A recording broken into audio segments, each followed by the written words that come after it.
Hi friends, എല്ലാവർക്കും സ്വാഗതം. അപ്പോൾ കുറേ ദിവസം കേട്ടോ വീഡിയോ ഒക്കെ ഇട്ടിട്ട്, കാരണം ഞാൻ ഇപ്പോൾ നാട്ടിൽ വന്നുകൊണ്ട് വീഡിയോ ഒന്നും എനിക്ക് ഇടാൻ പറ്റുന്ന സമയം കിട്ടുന്നില്ല. അപ്പോൾ കുറച്ച് ഫ്രീ ആയി. അപ്പോൾ ഇന്ന് ഞാൻ ഇടുന്നത് ഒരു ഇഞ്ചിക്കറിയുടെ വീഡിയോ കേട്ടോ. നമ്മുടെ ഓണസദ്യക്കും കല്യാണ സദ്യക്കൊക്കെ നമുക്ക് എല്ലാവർക്കും ഒരുപോലെ ഇഷ്ടമുള്ളൊരു തൊട്ടുകൂട്ടാണല്ലോ ഇഞ്ചിക്കറി. അപ്പോൾ അതിൻ്റെ ഒരു വീഡിയോ ആണ് ഞാൻ ഷെയർ ചെയ്യുന്നത്. അപ്പോൾ എല്ലാവരും വീഡിയോ കാണണം. അപ്പോൾ നമുക്ക് വേഗം നമ്മുടെ വീഡിയോയിലേക്ക് പോകാം. അപ്പോൾ ഇഞ്ചിക്കറി തയ്യാറാക്കാനായിട്ട് ഞാനൊരു ഏകദേശം ഒരു 250 ഗ്രാം ഇഞ്ചി തൊലിയൊക്കെ കളഞ്ഞ് കഴുകി വട്ടത്തിൽ അരിഞ്ഞെടുത്തിട്ടുണ്ട് കേട്ടോ. പിന്നെ കുറച്ച് ചെറിയ ഉള്ളി, ഒരു 10-15 ചെറിയ ഉള്ളി ചെറുതായിട്ട് അരിഞ്ഞ്, കുറച്ച് 3-4 പച്ചമുളകും കുറച്ച് കറിവേപ്പിലയൊക്കെ എടുത്തിട്ടുണ്ട്. ഇഞ്ചി എപ്പോഴും ഒരേ അളവിൽ തന്നെ കനം കുറച്ച് അരിഞ്ഞെടുക്കണം കേട്ടോ. നമുക്കിതൊന്ന് വറുത്ത് കോരിയിട്ട് പൊടിച്ചെടുക്കാനാണ്. അപ്പോൾ ഒരു 100 ഗ്രാമോളം വെളിച്ചെണ്ണ ഒരു ചീനിച്ചട്ടി ചൂടായിലേക്ക് ഒഴിച്ച് കൊടുത്തിട്ടുണ്ട്. അപ്പോൾ എണ്ണയൊന്ന് ചൂടാകുമ്പോൾ നമുക്ക് ഇഞ്ചി ഒക്കെ ഒന്ന് വറുത്ത് കോരിയെടുക്കാം. ഒറ്റ ട്രിപ്പിൽ തന്നെ നമുക്കിത് വറുത്ത് കോരിയെടുക്കാം കേട്ടോ.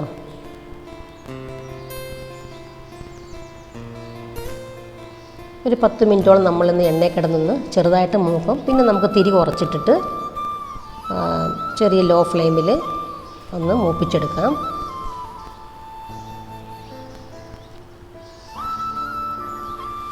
ഒരു ഒടിയുന്നൊരു പരുവൊക്കെ ആകുമ്പോൾ നമുക്കിത് കോരിയെടുക്കണം കേട്ടോ. പിന്നെ നമുക്കത് മിക്സിയിലിട്ടൊന്ന് തരിതരപ്പായിട്ട് പൊടിച്ചെടുക്കാനുള്ളതാണ്.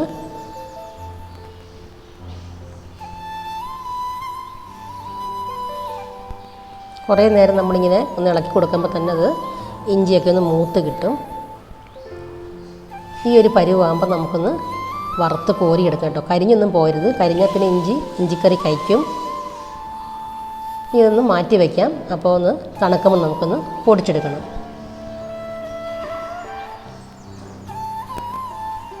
അപ്പോൾ ആ എണ്ണ തന്നെ മതി. അതിൽ നിന്ന് കുറച്ചിങ്ങ് മാറ്റി വെച്ചിട്ട് ആ എണ്ണയിലേക്ക് നമ്മളൊരു 1/4 ടീസ്പൂൺ കടുക്, ഒരു 3-4 വറ്റൽമുളക് ഇട്ട് കൊടുക്കണം. അപ്പോൾ വറ്റൽമുളകും കടുവൊക്കെ പൊട്ടിയപ്പോൾ നമ്മളൊന്ന് ഒരു 5-6 പച്ചമുളകും കറിവേപ്പിലയും കൂടെ അതിലേക്കൊന്ന് ഇട്ട് കൊടുത്ത് ഒന്ന് മൂപ്പിച്ചെടുക്കണം.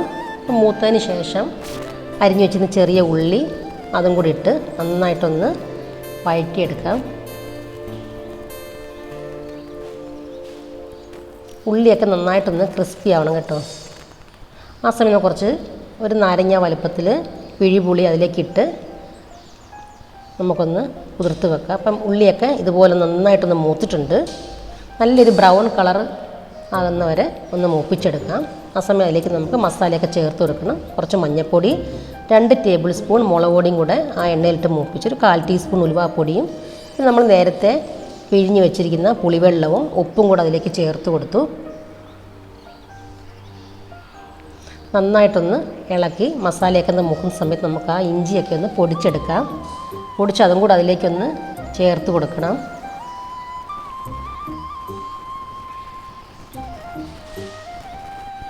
ഇതെല്ലാം കൂടെ നന്നായിട്ടൊന്ന് ഇളക്കി മസാലയൊക്കെ നന്നായിട്ടൊന്ന് മൂക്കുന്ന സമയം നമുക്ക് കുറച്ച് മധുരത്തിന് ആവശ്യമുള്ള കുറച്ച് ശർക്കര കേട്ടോ അതിലേക്ക് ചേർത്ത് കൊടുക്കാം.